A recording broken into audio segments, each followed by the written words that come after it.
sa mas mura na store. Ayan guys, marami dito mga tinapay guys. Ayan.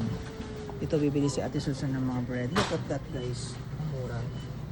Mura na yan guys, pero pag convert mo, mahal yan guys. Parang 59 pesos. Kasi kaya Rod. Tulak mo, kuha ko ng fruit. So, dito kami ng asawa ko ngayon bibili guys. Ayun o, may 99 cents pa na prutas, may blueberry. Ayan guys. Grabe guys yung kamay ko guys. Oh. Umumula guys. Sobrang lamig guys. Sobra. Strawberry. Sep. Tingin. Say hi. Hi guys. Ikaw may gusto niyan, hindi ako. Ikaw lang kumakain yan eh. Gusto ko. Ay, yung binili mo palang avocado. Hindi ako bumili nga din. Last week? Ay. Ito na.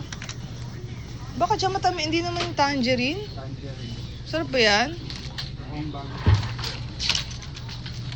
Alam, yan, dalawa lang. Oo, dalawa lang muna. 2 Dalawa. for $1. 2 for $1. O gawin mo ng 4.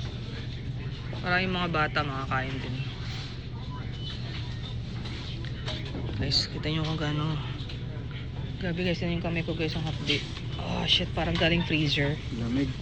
Dami guys. Dami yung mga mukha namin guys namumula. Pati yung mukha ng asawa. Pakita mo nga yung mukha mo. Joseph Jonyo. Sep. Namumula siya. Oh. May pakagat labi pa siya guys. Galing kaming church. Oh, dadaan si President. Sorry! Bait nung ni Lolo. Ningiti lang. Hindi nagagalit. Okay. Ito kami ngayon guys. Titingin ako ng dressing. Oh, Bria. Meron na. Nakabili na pala ako. Pero saan ako bumili ng dressing? Sa...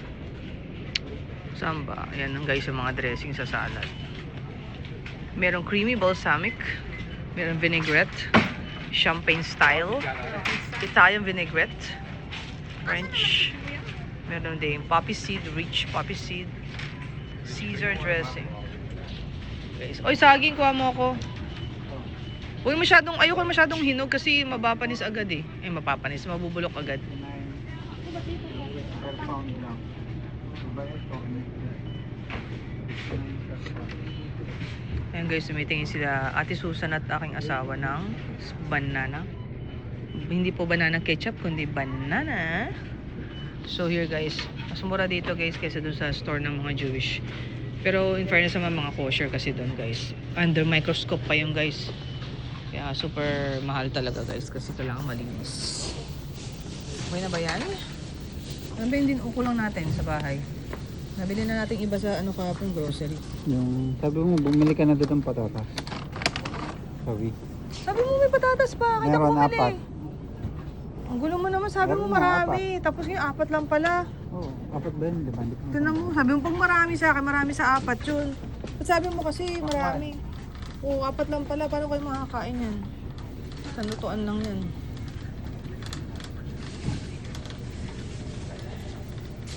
Ang baan ko guys. Pang shake ko guys. Tumitingin siya ng pang shake ko. Magkano? Yan, tinan mo guys. Doon 8 dito. Oh. 4 lang oh. Ano yung magkano yun? 469. Ayan. Ito, 479. Ito na lang, mas marami. Ito, 455. Tingin? 4... Kano yung 455? Merong 467. Iba-ibang timbang kasi.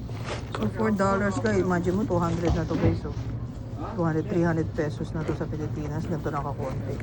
Hindi yung gano'n kamahal dito guys. Mahal. Ito na lang. Pwede na yan. Ate Susan, sinong ka-chat mo? Ito kaya ako. Kasi yan chat na nga yun.